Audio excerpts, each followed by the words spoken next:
Hello दोस्तों, स्वागत है आपका हमारे यूट्यूब चैनल एग्जाम बार में। दोस्तों कैसे हैं आप? आपकी पढ़ाई कैसे चल रही है? आशा करते हैं अच्छी चल रही होगी। और नहीं चल रही है तो जो मैंने टारगेट बताया था पिछली वीडियो में उसको फॉलो करिए। 70 दिन में 280 टॉपिक आपके कवर हो जाएंगे। अब बात करते हैं हम लोग कि आज का जो हमारा विषय है वो क्या है। देखिए, यूपीपीसीएस का जो मेंस का सिलेबस है, पहले शॉर्ट में उस पर बात कर लेते हैं। देखिए, एक पेपर आपका ऐसे का होता है 150 मार्क्स का, 3 ऐसे लिखने होते हैं, 50-50 नंबर के एक होते हैं। उसके बाद फिर आपका हिंदी का पेपर होता है, वो भी 150 मार्क्स के। ठीक, 5 टॉपिक हैं, 300 मार्क्स ऐसे हो गए आपके। 4 आपके जीएस के पेपर होते हैं 200 मार्क्स के, कितने हो गए 800, और टोटल 1100। 2 पेपर आपका ऑप्शनल का होता था, पेपर 1 पेपर 2, वो 2022 में समाप्त कर दिया गया। 2023 से यूपी स्पेशल ऐड हो गया। वो कितने मार्क्स का है? सेम है, 200 मार्क्स और 200 मार्क्स। पेपर 5 200 मार्क्स का और पेपर 6 200 मार्क्स का, कुल 400 मार्क्स। तो कितने हो गए टोटल? 1500 मार्क्स। 100 नंबर का आपका इंटरव्यू हो गया। यहाँ तक आपको क्लियर हो गया होगा। आज का जो हमारा टॉपिक रहेगा वो उत्तर प्रदेश विशेष पे जो उसका मेंस का सिलेबस है उसको हम डिस्कस करेंगे डिटेल में। जो पेपर 5 है उसमें कितने टॉपिक हैं, पेपर 6 में कितने टॉपिक हैं, कितने क्वेश्चन आते हैं यूपी स्पेशल के पेपर में, इस पर बात करेंगे। कितनी उसकी वर्ड लिमिट है, इस पर बात करेंगे। ठीक, तो हम लोग शॉर्ट में एक बार बात कर लेते हैं। देखिए, पेपर 5 जो है आपका 200 मार्क्स, पेपर 6 200 मार्क्स, ये आपका क्लियर हो गया। उसके बाद फिर 20 क्वेश्चन आपके पेपर 5 में आएंगे, 20 क्वेश्चन आपके पेपर 6 में आएंगे। यहाँ तक आपको क्लियर हो गया। उसके बाद फिर हम बात करेंगे कि जो पेपर 5 है उसमें आपको 20 क्वेश्चन 2 पार्ट में डिवाइड हो जाएंगे, और पेपर 6 में 20 क्वेश्चन 2 पार्ट में डिवाइड हो जाएंगे। कैसे डिवाइड होंगे? सेक्शन ए में आपको देखने को मिलेगा कि 1 से 10 क्वेश्चन रहते हैं। कितने मार्क्स के? 8 मार्क्स के। 8 इंटू 10 करेंगे तो कितना हो जाएगा? 80। ठीक, 80 मार्क्स आपके सेक्शन ए से कवर हो जाएंगे। और जो सेक्शन बी है हमारा, वो 12 मार्क्स का एक क्वेश्चन होता है, और इंटू 10 करेंगे तो कितने हो जाएंगे? 120 हो जाएंगे। तो 120 और 80 कितने हो गए? 200। यही आपका पेपर 5 में है और यही आपका पेपर 6 में है। ठीक, इतनी बात आपको क्लियर हो गई होगी। उसके बाद एक हमारा कोर्स चालू हो रहा है, वो है आंसर राइटिंग प्रोग्राम का। उसमें हम यूपी स्पेशल से संबंधित 200 प्लस आंसर राइटिंग करवाएंगे, पेपर 5 और पेपर 6 से रिलेटेड। और इसकी जो शुरुआत होगी वो 17 अप्रैल से शुरुआत होगी। अगर आपको एडमिशन लेना है तो आप एडमिशन ले सकते हैं। और देखिए, उसमें प्रोग्राम में क्या होगा, इसमें हम शॉर्ट में बात कर लेते हैं कि सुबह आप मॉर्निंग में आपको 2 क्वेश्चन दिए जाएंगे। कभी कभी 1 क्वेश्चन रहेगा, कभी कभी 2 क्वेश्चन रहेगा। ठीक, आपको आंसर राइटिंग करना है। आंसर राइटिंग करने के बाद आप सेंड करेंगे व्हाट्सअप पे। व्हाट्सअप पे सेंड करने के बाद हम लोग उसे चेक करेंगे, उसमें क्या कमियां हैं, क्या सुधार हैं, इस पर हम बात करेंगे। उसके बाद फिर हम बात करेंगे कि एक मॉडल आंसर भेजा जाएगा आपको। मॉडल आंसर से आप अपनी जो कमियां हैं उसमें भी सुधार कर सकते हैं। तो ये सब चीज़ें आपको इस प्रोग्राम में देखने को मिलेगा। अब इसकी प्राइस क्या है? तो 2000 इसकी प्राइस है। अगर आपको जुड़ना है तो नीचे डिस्क्रिप्शन बॉक्स में एक नंबर होगा 7355509443, आप इस पर कॉल या मैसेज कर सकते हैं। तो चलिए वीडियो शुरू करते हैं। यूपी स्पेशल सिलेबस को लेकर पेपर 5 पे आज बात करेंगे हम लोग, पेपर 6 पे बात करेंगे हम लोग नेक्स्ट वीडियो में। ठीक है, तो चलिए शुरू करते हैं। अब बात करते हैं दोस्तों हम लोग उत्तर प्रदेश पीसीएस का जो मेंस का पेपर है, पेपर 5। ठीक है, 200 मार्क्स के होते हैं, उस पर हम चर्चा करेंगे। कितने टॉपिक पढ़ने हैं हमको? 21 टॉपिक पढ़ने हैं। ठीक, और कितने क्वेश्चन आते हैं? 20 क्वेश्चन आते हैं। 20 क्वेश्चन को 2 भाग में डिवाइड कर दीजिए, एक सेक्शन ए हो गया, एक सेक्शन बी हो गया। उसके बाद बात करेंगे इसमें 1 से 10 क्वेश्चन और 11 से 20 क्वेश्चन, मतलब 10 क्वेश्चन यहाँ आए एक सेक्शन ए में और 10 क्वेश्चन आपके सेक्शन बी में आए। इतनी बात आपको क्लियर हो गई होगी। अब बात करते हैं कि सेक्शन ए में जो है 10 क्वेश्चन जो है कितने मार्क्स के होते हैं और कितनी इसकी वर्ड लिमिट होती है। तो मार्क्स से बात करेंगे तो 8 मार्क्स के होते हैं। ठीक, 10 क्वेश्चन कितने हो गए? 80। इधर बात करेंगे तो 12 मार्क्स का एक क्वेश्चन इंटू 10 करेंगे तो कितने हो जाएंगे? 120। इतनी बात आपको क्लियर हो गई होगी। तो 80 प्लस 120 कितने हो गए? 200 मार्क्स। अब वर्ड लिमिट पे बात करेंगे तो वर्ड लिमिट जो है यहाँ पे 125 वर्ड लिमिट है और यहाँ पे आपकी 200 वर्ड लिमिट है। इतनी बात आपको क्लियर हो गई होगी। अब चलिए हम लोग टॉपिक शुरू करते हैं। जो टॉपिक नंबर 1 है हमारा, उत्तर प्रदेश का इतिहास, सभ्यता, संस्कृति और प्राचीन नगर। ठीक, इतना उत्तर प्रदेश आयोग कह के छोड़ दिया है, लेकिन इसमें क्या क्या पढ़ना है इस पर हम डिटेल में चर्चा करेंगे। तो शुरू करने से पहले हम एक यूपी का मैप बना लेते हैं। ये देखिए आपका सामने डिस्ट्रिक्ट है, और फिर आप इधर देखेंगे कि ललितपुर है, बुंदेलखंड से होते हुए ये आपका सोनभद्र है, ये आपका बलिया हो गया, फिर कुशीनगर, महाराजगंज, इधर नेपाल बॉर्डर होते हुए, उत्तराखंड बॉर्डर होते हुए आप यहाँ पे देखेंगे सहारनपुर। ये आपका यूपी का मैप बनके तैयार हो गया। अब बात करते हैं हम लोग कि बुंदेलखंड जो है कहाँ पड़ता है। बुंदेलखंड आपका ये वाला जो रीजन है ये। उसके बाद प्रयागराज, प्रयागराज आपका यहाँ पे हो गया। प्रागैतिहासिक काल का सच आपका मिर्जापुर हो गया, सोनभद्र हो गया, चित्रकूट हो गया। ठीक है, और इधर बुंदेलखंड रीजन में जो आपको देखने को मिलेंगे।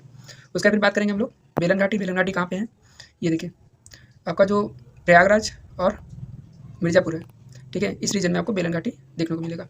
उसके बाद बात करेंगे हम लोग हड़प्पा सभ्यता। हड़प्पा सभ्यता आपको इधर देखने को मिलेगा। 3 जिलों के नाम आएंगे, कौन कौन से, सहारनपुर, मुजफ्फरनगर और मेरठ। इसके बारे में आपको चर्चा करनी होगी। उसके बाद बात करेंगे हम लोग द्वितीय नगरीकरण। अगर आप एंशिएंट हिस्ट्री पढ़े होंगे तो एंशिएंट हिस्ट्री में एक 16 महाजनपद का उल्लेख देखने को मिलता है। अगर इसके ईयर की बात करेंगे तो 5वीं और 6ठी ईसा पूर्व में आपको देखने को मिलेगा। ठीक, इतनी बात आपको क्लियर हो गई होगी। लेकिन दोस्तों जो उत्तर प्रदेश में महाजनपद हैं वो कितने हैं, उनकी संख्या 8 है। ठीक, कौन कौन से, कमेंट बॉक्स में आप कमेंट कर सकते हैं। उसके बाद फिर बात करेंगे हम लोग जैन धर्म और बौद्ध धर्म। जैन धर्म और बौद्ध धर्म का उल्लेख किन किन जिलों में है, इस पर हम बात करेंगे। तो सबसे पहले हम बात करते हैं गौतम बुद्ध ने सर्वप्रथम उपदेश कहाँ दिया था, तो ये सारनाथ में दिया था। कहाँ पे है ये, वाराणसी में। ठीक, उसके बाद फिर सर्वाधिक उपदेश कहाँ दिया, ये आपका जो है श्रावस्ती। महापरिनिर्वाण कहाँ हुआ, ये आपका कुशीनगर। ठीक, इतनी बात आपको क्लियर हो गई होगी। उसके बाद फिर यहाँ पे एक दोस्तों जिला है प्रयागराज से सटा हुआ, कौन सा, कौशाम्बी। कौशाम्बी में आपको बौद्ध और जैन दोनों देखने को मिलेंगे धर्म का। अब बात करते हैं हम लोग जैन धर्म का। तो जैन धर्म का आपको देखने को मिलेगा कि मथुरा में जो मूर्ति कला है, ठीक है, वहाँ पे आपको जैन धर्म देखने को मिलेगा, और एक कौशाम्बी में आपको देखने को मिलेगा। ठीक, अब देखिए बात करते हैं हम लोग जौनपुर की। जौनपुर में किस वंश का शासन था, सरकी वंश का शासन था। ठीक, तो जौनपुर कहाँ पड़ता है, बनारस से ही सटा हुआ जिला है जौनपुर। आप इलाहाबाद से भी जा सकते हैं जौनपुर, लेकिन बनारस से सटा हुआ है और इलाहाबाद से भी आपका सटा हुआ है। तो यहाँ बीच में भदोही पड़ता है, भदोही से भी आप जा सकते हैं। अब बात करते हैं हम लोग की भक्ति आंदोलन जो है, इस पर चर्चा करना होगा। उसके बाद प्राचीन केंद्र जो है, जैसे वाराणसी हो गया, अवध हो गया, इस पर हमको बात करना होगा। वाराणसी तो आपने देख लिया, अवध वाला जो रीजन है, ये वाला क्षेत्र है। ठीक, लखनऊ और जो फैजाबाद है, मतलब वर्तमान में अयोध्या, ठीक है, तो ये वाला जो रीजन है अयोध्या का रीजन है। सिलेबस में हम वो डिस्कस करेंगे। उसके बाद फिर हम बात करते हैं कि उत्तर प्रदेश की वास्तुकला, उसकी महत्ता, उसके रखरखाव, संग्रहालय, अभिलेखागार, पुरातत्व। ठीक, इतना आयोग कह के छोड़ दिया है, लेकिन हम डिटेल में चर्चा करेंगे। इसमें क्या क्या पढ़ना रहेगा हमको, वास्तुकला विरासत की लंबी श्रृंखला, मथुरा मूर्ति कला, मौर्य काल वास्तुकला, इंडो इस्लामिक जो दिल्ली सल्तनत वाला है, इनका पीरियड हमको देखना पड़ेगा, और मुगल काल में जो स्थापत्य बने थे वास्तुकला, उस पर हम चर्चा करेंगे। और बुंदेलखंड में, अवध रीजन में, इस पर चर्चा करेंगे, और संग्रहालय और अभिलेखागार। ठीक, इतना आपका टॉपिक नंबर 2 में कवर हो जाएगा। अब हम बात करेंगे कि जो हमारा टॉपिक नंबर 3 है वो कौन कौन से हैं। तो देखिए, भारत के स्वतंत्रता संग्राम में जो पहला स्वतंत्रता संग्राम हुआ था, कौन सा, 1857 का।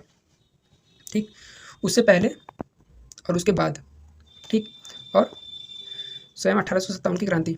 ठीक, इसके बारे में हम चर्चा करेंगे डिटेल में कि उत्तर प्रदेश का क्या योगदान था, उत्तर प्रदेश से कौन से लोग जुड़े हुए थे 1857 की क्रांति से। ठीक, और यहाँ पे एक अगर इसके विस्तार में बात करें तो 19वीं शताब्दी में उत्तर प्रदेश में पुनर्जागरण हुआ। ठीक, और क्रांतिकारी जो आंदोलन हुआ था 1857 का, उस पर हम बात करेंगे, इसके कारण क्या थे, ठीक है, परिणाम क्या हुआ, इस पर बात करेंगे। किन किन शहरों में फैला हुआ था, इस पर बात करेंगे। प्रमुख शहर जो आपको देखने को मिलेगा, फैजाबाद, लखनऊ। ठीक, बाकी जगह भी था, उस पर भी चर्चा करेंगे। और नागरिक विद्रोह हो गया, किसान आंदोलन से जो बाबा रामचंद्र जुड़े हुए थे। ठीक है, ये आपका 2023 का मेंस दिए होंगे या पेपर देखे होंगे तो आपको देखने को मिला था कि यहाँ से क्वेश्चन बना हुआ था। उसके बाद फिर जो हमारी महिला क्रांतिकारी थी, कौन कौन, रानी लक्ष्मीबाई, बेगम हजरत महल। ठीक है, इन लोग के बारे में हमको पढ़ना है। उसके बाद फिर हम बात करेंगे कि पुरुषों में किसकी किसकी भूमिका थी। तो मंगल पांडे का नाम सुने होंगे आप, ठीक, अशफाकुल्ला खां, चंद्रशेखर आज़ाद, स्वामी सदानंद सरस्वती। ठीक, इन लोग के बारे में हमको डिटेल से पढ़ना पड़ेगा। उसके बाद फिर देखिए, उत्तर प्रदेश के सुविख्यात स्वतंत्रता सेनानी और उनके व्यक्तित्व के बारे में डिटेल में हमको चर्चा करना होगा। अब देखिए 2023 का जो पेपर हुआ था उसमें असहयोग आंदोलन से क्वेश्चन बना हुआ था। तो जो भी आप भारत का इतिहास पढ़ रहे हैं, चाहे प्राचीन पढ़ रहे हैं, चाहे मध्यकालीन पढ़ रहे हैं, चाहे आधुनिक पढ़ रहे हैं, तो आपको उत्तर प्रदेश से लिंक करके ही पढ़ना होगा, तभी आपके क्वेश्चन सही हो पाएंगे। और अब बात करते हैं हम लोग टॉपिक नंबर 5 पे। टॉपिक नंबर जो 5 है उसमें बात करेंगे उत्तर प्रदेश के ग्रामीण, शहरी और जनजाति मुद्दे। उत्तर प्रदेश में जनजातियों का उल्लेख आप देखिए, ये सर्वाधिक जनजाति कहाँ निवास करती हैं, सोनभद्र में निवास करती हैं। ठीक, प्रतिशत में बात करेंगे तो भी यहीं पे निवास करती हैं, सोनभद्र में। ठीक, उनसे जुड़े हुए मुद्दे, उनकी समस्याएं क्या क्या हैं। ठीक, अभी देखिए उत्तर प्रदेश सरकार ने 3 संग्रहालय की बात की है। कहाँ कहाँ, जनजाति संग्रहालय, एक तो आपका सोनभद्र, एक हो गया आपका मिर्ज़ापुर, एक हो गया आपका महाराजगंज। ठीक, तो ये क्वेश्चन आपका मेन से बन सकता है। उसके बाद फिर शहरी समस्या क्या है, ग्रामीण समस्या क्या है, इसे बात करेंगे। देखिए सामाजिक संरचना कैसी है। ठीक, उसके बाद फिर इनके त्यौहार कौन कौन से होते हैं, मेले कौन कौन से होते हैं, संगीत कौन कौन से हैं, लोक नृत्य, ठीक, भाषा कैसी है, ठीक, साहित्य और बोली से संबंधित और सामाजिक प्रथाएं और पर्यटन, इन सब से क्वेश्चन आते हैं। पर्यटन इस टाइम काफ़ी ज़्यादा हाईलाइटेड मुद्दा है करंट में, ठीक है, तो पर्यटन आपको पढ़ना ही पढ़ना है और क्वेश्चन भी आया था 2023 में अगर आप पेपर देखेंगे तो। उसके बाद फिर हम बात करेंगे जो तुम्हारा छोटा टॉपिक है वो कौन सा है, उत्तर प्रदेश की राज्य व्यवस्था।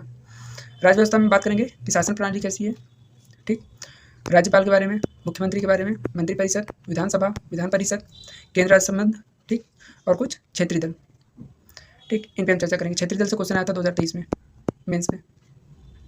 उसके बाद फिर हम बात करेंगे 7th जो हमारा टॉपिक है उत्तर प्रदेश में लोक सेवाएं।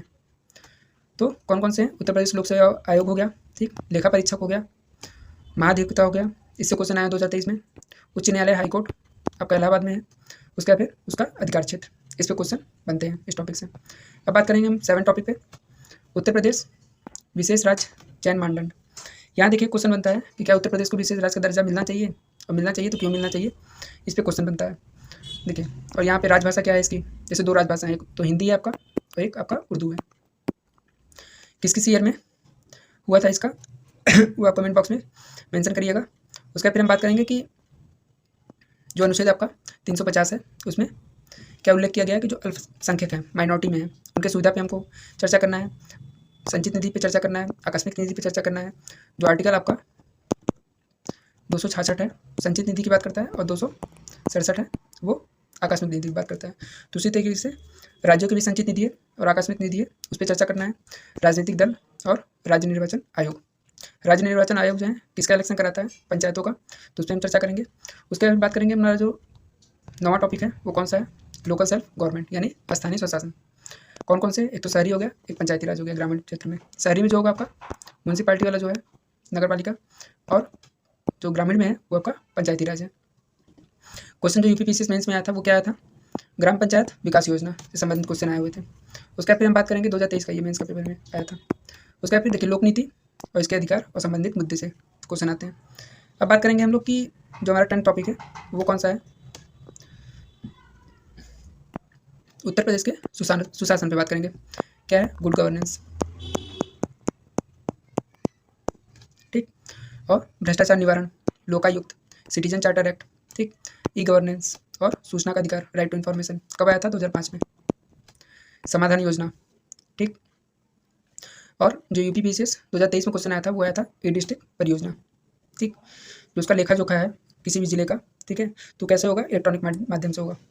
अब बात करते हैं जो हमारा 11वां टॉपिक है वो है आपका उत्तर प्रदेश में भूमि सुधार और इसका प्रभाव। उत्तर प्रदेश में एक पोर्टल बना था दोस्तों, भूलेख यूपी पोर्टल, जहाँ पे आप अपना खसरा खतौनी जो है वो देख सकते हैं। उसके बाद फिर विभिन्न चरणों में जो भूमि सुधार हुए थे उस पर क्वेश्चन आते हैं। अब देखिए हमारा जो 12वां टॉपिक है वो कौन सा है, उत्तर प्रदेश में सुरक्षा से जुड़े मुद्दे।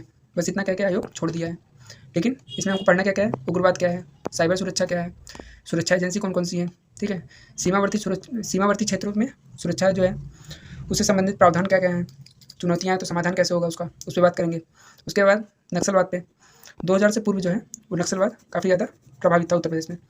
जो आपके रेड कॉरिडोर थे, लाल गलियारे में आपको देखने को मिलता है कि ये जो 10 राज्य हैं कौन कौन से हैं, एक बार आपको हम दिखा देते हैं।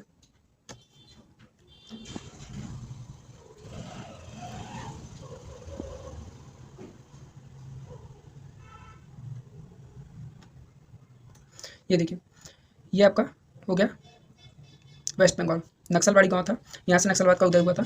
और इसके बाद इसका जो विस्तार हुआ बिहार हो गया, यूपी का जो सोनभद्र जिला है और मिर्जापुर वाला जिला ये आपका नक्सल प्रभावित जिला था। उसके बाद फिर आपका छत्तीसगढ़ हो गया, मध्य प्रदेश हो गया, ठीक, उड़ीसा वाला क्षेत्र हो गया। उसके बाद फिर आपका तेलंगाना हो गया, तेलंगाना तो अब बना लेकिन आंध्र प्रदेश वाला जो रीजन है, ठीक है, वहाँ पे आपको देखने को मिलेगा। छत्तीसगढ़ में जो दंतेवाड़ा रीजन है वहाँ पे, छत्तीसगढ़ के बगल में झारखंड है वहाँ पे आपको देखने को मिलेगा, ठीक। तो ये आपके लगभग 10 राज्य थे, यहाँ पे रेड कॉरिडोर बना था, नक्सल प्रभावित जिला, उस पर बात करेंगे हम लोग।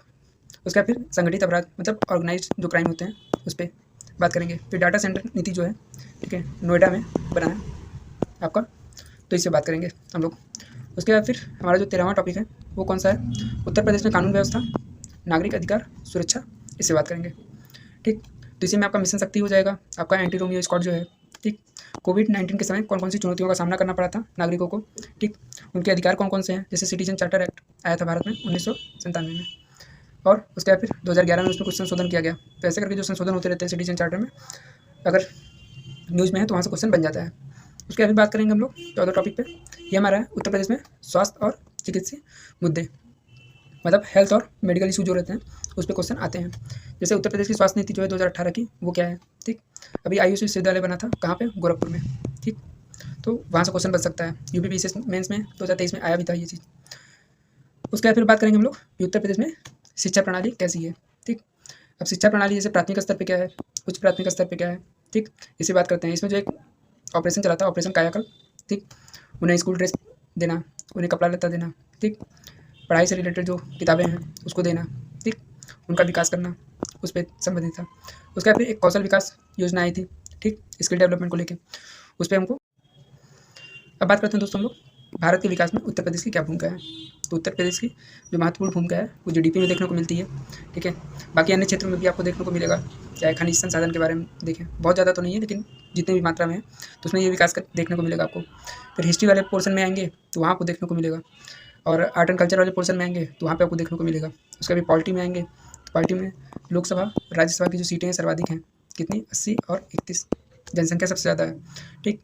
उत्तर प्रदेश में पर्यटन स्थल काफ़ी ज़्यादा है, आपको देखने को मिलेंगे, ठीक है। वहाँ से भी आपको जीडीपी ग्रोथ देखने को मिलेगा। उसके बाद फिर बात करेंगे कि जो उत्तर प्रदेश है और जो भारत है, ठीक है, भारत सरकार का क्या लक्ष्य था कि $5 ट्रिलियन हम बनाएंगे, कब तक, 2024-25 तक। तो वहीं पे यूपी सरकार क्या कहता है कि $1 ट्रिलियन हम बनाएंगे, कब तक, 2027-28 तक, इनका लक्ष्य है।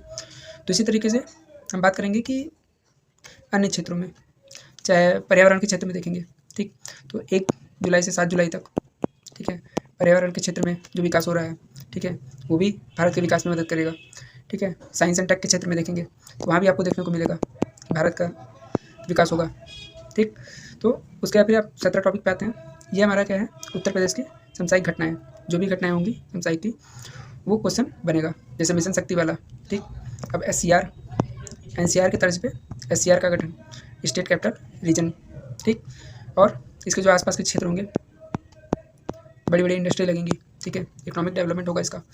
उसके बाद फिर बात करेंगे हम लोग कि जैव ऊर्जा नीति जो है 2022 में आई थी, 2022 में आई थी, उस पर चर्चा करेंगे। यहाँ से क्वेश्चन आपके बनते हैं। अब बात करेंगे हम लोग जो हमारा 18वां टॉपिक है वो कौन सा है, जल शक्ति मिशन एवं अन्य केंद्रीय योजनाएं, ठीक। तो ये जल संकट की समस्या कहाँ सर्वाधिक देखने को मिलती है आपको, बुंदेलखंड वाला जो रीजन है, ठीक, यहाँ पे आपको सर्वाधिक देखने को मिलती है, ठीक। उसके बाद फिर भूजल योजना, जल संकट को खत्म करने के लिए एक भूजल योजना आई थी, ठीक, उस पर चर्चा करेंगे। एक आपकी योजना थी मथुरा में, ठीक है, गोकुल परियोजना, ठीक है, पेयजल से संबंधित थी, गोकुल परियोजना मथुरा की, ठीक है। ये क्या थी, इसके बारे में डिटेल में चर्चा करेंगे। उसके बाद फिर बात करते हैं हम लोग उत्तर प्रदेश में NGO जो है, गैर सरकारी संगठन, उन कौन कौन से मुद्दे उठाते हैं वो, ठीक है, उनका योगदान क्या है, ठीक, उनका प्रभाव क्या पड़ता है। एक प्रेशर ग्रुप के रूप में, दबाव समूह के रूप में इनका प्रभाव देखने को मिलता है। जनहित मुद्दा उठाते हैं ये लोग, ठीक। उसके बाद बात करेंगे हम लोग जो हमारा नेक्स्ट टॉपिक रहेगा। अब देखिए दोस्तों, हम बात करेंगे उत्तर प्रदेश में पर्यटन और उससे जुड़े हुए मुद्दे और संभावनाएं, ठीक। तो देखिए वाराणसी आप जानते ही हैं किस नाम से जानी जाती है, सांस्कृतिक राजधानी किसकी, उत्तर प्रदेश की। और अयोध्या हो गया, श्री राम मंदिर अभी बना, ठीक है, तो इसलिए ये चर्चा में था। यहाँ पे पर्यटन आपको देखने को मिलेगा। प्रयागराज में 2025 में आपको महाकुंभ देखने को मिलेगा, ये भी पर्यटन को बढ़ावा देता है। लखनऊ में आपको छोटा इमामबाड़ा, बड़ा इमामबाड़ा, चिड़ियाघर, ये सब चीज़ें जो हैं आपको पर्यटन के लिए देखने को मिलेंगे। फिर आगरा है, आगरा में ताजमहल हो गया, ठीक। उसके बाद फिर अकबर का किला है वो देखने को मिलेगा, फतेहपुर सीकरी है वो देखने को मिलेगा। तो ये सब क्या करते हैं, पर्यटन को बढ़ावा देते हैं। लेकिन जिन क्षेत्रों में पर्यटन की संभावनाएं तो हैं लेकिन उसका विकास नहीं हुआ है, जैसे ये आपका सोनभद्र जिला है, यहाँ पे आपको देखने को मिलेगा कि एक विजयगढ़ फोर्ट नाम से किला है, ठीक। अगर आप चंद्रकांता सीरियल देखे होंगे बचपन में, ठीक है, तो वो चंद्रकांता वाला जो सीरियल था, ये विजयगढ़ किला का वहाँ पे जिक्र हुआ था, तो वो कहाँ पे है, सोनभद्र में है। तो इस टाइम ये जर्जर अवस्था में है, लेकिन गवर्नमेंट ये प्रयास कर रही है कि कुछ इसकी संभावनाएं बढ़ाई जाएँ, ठीक है, इसे फिर से इसका पुनर्निर्माण किया जाए ताकि पर्यटन को बढ़ावा मिल सके। और उसके बाद फिर ऐसे कई अन्य क्षेत्र हैं उत्तर प्रदेश में, कई अन्य ज़िले हैं जहाँ पे पर्यटन का अगर बढ़ावा, उनका विकास किया जाए, ठीक है, तो काफ़ी ज़्यादा गवर्नमेंट को राजस्व की प्राप्ति होगी। उसके बाद फिर हम बात करेंगे कि जैसे उत्तर प्रदेश में विभिन्न क्षेत्रों में नवाचार, ठीक है, कौन कौन से मुद्दे होंगे जहाँ पे नवाचार की हो सकते हैं। उसके बाद फिर समाज में रोजगार के मुद्दे, ठीक है, इन पर चर्चा करेंगे। सामाजिक आर्थिक विकास का प्रभाव पे बात करेंगे। अभी जो नया था करंट में अटल नवाचार मिशन, ठीक। तो ये सब जो जुड़े हैं हमारे, किससे जुड़े हैं, उत्तर प्रदेश के संबंधित जो सिलेबस था हमारा, ये आपका कवर हो गया। ये कौन सा पेपर था, ये पेपर 5 था। अब जो हमारा नेक्स्ट वीडियो आएगा वो पेपर 6 पे आएगा। पेपर 6 में 23 टॉपिक है, उस पर हम डिटेल में चर्चा करेंगे। अगर वीडियो आपको अच्छा लगा होगा तो लाइक कर दीजिएगा, कोई क्वेरी रह गई होगी तो कमेंट कर दीजिएगा। और हाँ, हमारा एक बैच स्टार्ट हो रहा है, ठीक है, 9वीं से स्टार्ट होगा, मतलब 17 तारीख से, 17 अप्रैल से स्टार्ट होगा हमारा बैच मेंस आंसर राइटिंग को लेके, जिसमें यूपीपीसीएस का जो पेपर 5 है और पेपर 6 है, इसकी कंप्लीट मेंस आंसर राइटिंग करवाई जाएगी। कितने आंसर राइटिंग करवाए जाएंगे, 200 क्वेश्चन का आंसर राइटिंग करवाया जाएगा। आपको डेली 1 से 2 क्वेश्चन दे दिए जाएंगे, आपको लिखना है, उसके बाद फिर आपको सेंड करना है। सेंड करने के बाद शाम तक आपको एक मॉडल आंसर दिया जाएगा और आपके कॉपी में जो खामियां होंगी, ठीक, उनको दूर करने का प्रयास किया जाएगा। इसकी जो फीस है वो 2000 अभी तक, मतलब नवरात्रि ऑफर है, तो 17 तारीख तक अगर आप एडमिशन लेते हैं तो 2000 फीस देना होगा। इसके बाद इसकी फ़ीस बढ़ जाएगी। और बहुत ज़्यादा हमें बच्चे चाहिए भी नहीं, 50 एडमिशन अगर हो जाता है तो बहुत है हमारे लिए। 50 बच्चों पे हम वर्क करेंगे, अच्छे से करेंगे। अगर हम भीड़ जुटा लेंगे 1000-2000 की तो कोई मतलब नहीं निकलेगा, हम एक बच्चे पे ध्यान नहीं दे पाएंगे। तो अगर आपको एडमिशन लेना है तो आप एडमिशन ले सकते हैं। डिस्क्रिप्शन बॉक्स में एक नंबर होगा 7355509443, ठीक है, इस पर कॉल या मैसेज करके आप जानकारी ले सकते हैं। चलिए फिर नेक्स्ट वीडियो में मिलेंगे पेपर 6 को लेकर। तब तक के लिए जय हिंद, जय भारत।